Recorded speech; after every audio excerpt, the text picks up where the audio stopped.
Hi, everybody. It's Chaya Parkoff, licensed clinical social worker, and this is ParshaRx mental health prescriptions from the weekly Torah portion. And this week's Parsha is Parshat Mishpatim. And as we go into this week, we're doing so with such shattered hearts. Israel has confirmed the devastating news. You're seeing this on Thursday. I'm recording this on Wednesday. I usually record much earlier in the week, but the things have changed so much and there's been so much happening over the last few days that I really couldn't record until this last minute. So I want to thank my editor, Jessica, for doing this so late.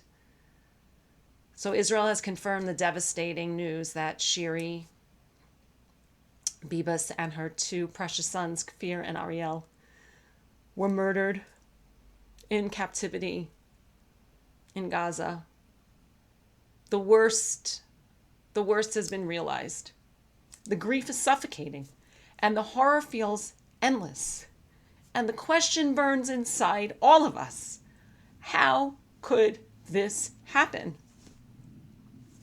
Well, we're not the first to ask this question, because in the Talmud, in Menuchot 29b, Moshe Rabbeinu, Moses, is given a vision of the future, where he sees Rabbi Akiva teaching Torah at an astonishing depth. And Moshe is in absolute awe. And he says to Hashem, Master of the universe, you have such a great man here. And yet you're giving the Torah through me? Like, why not him? Why not Rabbi Akiva? Why me, Moshe? And Hashem responds, be silent. This is what my decree is. So then Moshe asks to see Rabbi Akiva's reward. And Moshe is shown the brutal scene of Rabbi Akiva's execution, his flesh torn with iron combs. And Moshe cries out, this is Torah? And this is its reward? And again, Hashem responds, be silent. This is my decree.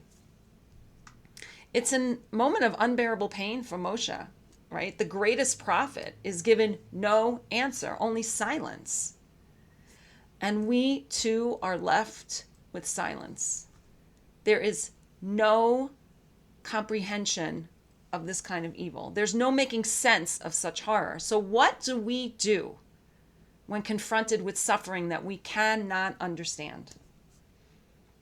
We build. We carry on. We refuse to be broken by the darkness. And this is the lesson of Mishpatim. The Parsha is filled with laws about justice, about responsibility. It reminds us that even when life feels chaotic, we are meant to build a world of justice and kindness. The Torah does not promise that we will understand suffering, but it does teach us what to do with it. And sometimes as a therapist, the only therapy that there is to have faith. But in Judaism, faith isn't a passive wish or a blind belief. It's something much, much deeper. The Torah speaks of emunah and bitachon, words that are often translated as faith and trust, but they carry so much more weight.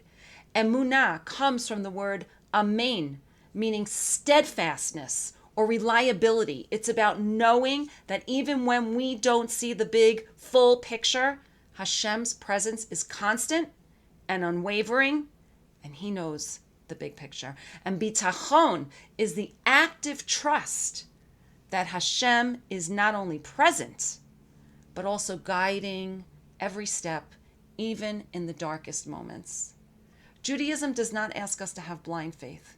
We don't believe just because we are told to. We believe because we have a history of experiencing miracles. We have witnessed redemption from Mitzrayim, from Egypt to today.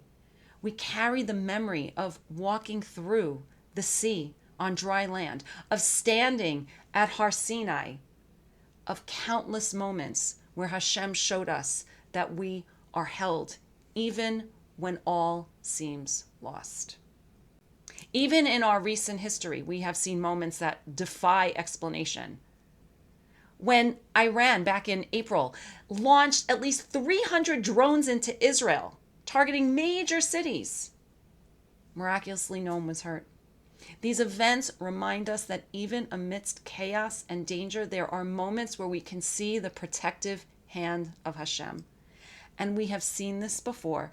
After the unthinkable horrors of the Holocaust, the world saw the near destruction of Jewish life. 6 million of our people, including 1.5 million children, were murdered. It would have been understandable if we had been shattered beyond repair. But we rebuilt. We rose from the ashes. We did not just survive, we thrived. We rebuilt vibrant Jewish communities all over the world. We built schools and synagogues, yeshivot and universities. We sang Am Yisrael Chai, the Jewish people live. We built the state of Israel, a flourishing nation, reborn in its ancient homeland. We did not let the darkness define us. We turned tragedy into hope. And that is why Emunah and Bitachon are not just beliefs, they are survival tools. They are thrival tools. They are what allow us to keep moving forward even when everything seems broken.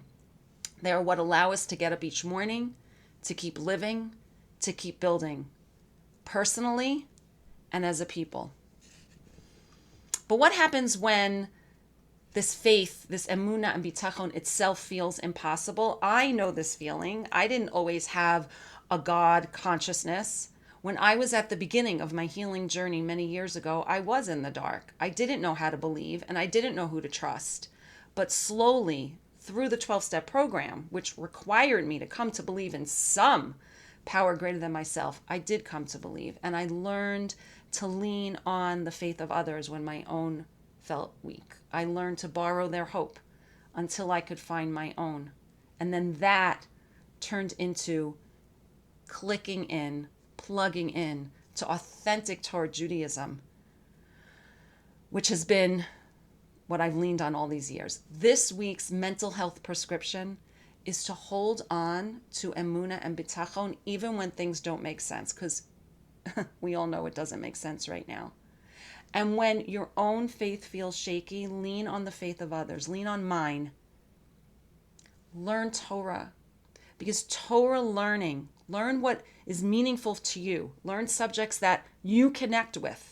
And keep delving deeper and deeper and deeper, because that has the power to awaken the soul and bring about faith even when it seems so far away. Just that willingness, just that little, the size of a mustard seed, the size of the eye of a needle. It's all we need to look for that faith, and it will grow. Right now, the pain is so raw, and we don't have any answers. And as you're watching this, we are having a very, very hard day.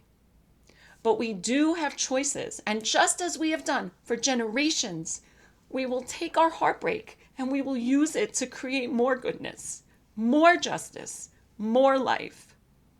May the memories of Shiri, Kafir, and Ariel be always for a blessing. May their family find comfort among the mourners of Zion and Yerushalayim. And may we see the day very, very soon that all the captives return home, when no mother buries a child, when the world is repaired, and when we no longer need to turn tragedy into light, because there will be no more tragedy.